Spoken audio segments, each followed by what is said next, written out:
Garlic pepper beef. Yan po ang lulutuin natin ngayon. So let's go. Una, magpa-crispy lang tayo ng bawang. Kung sa tingin mo crispy na yung bawang, iahon mo na yan sa kahirapan.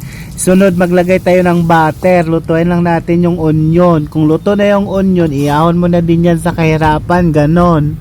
At isunod na natin ang beef sukiyaki natin. Lutuin lang natin hanggang mag-brown siya.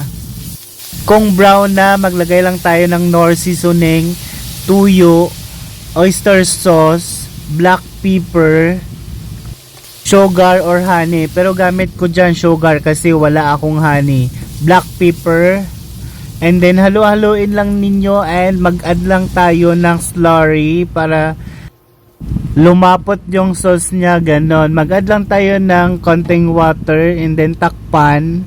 Antayin na ma-reduce yung sauce niya and then last i-add na natin yung ating onion kanina. At pagkatapos nito, ready to serve na po ang ating garlic pepper beef. Yan lamang po guys. Bye!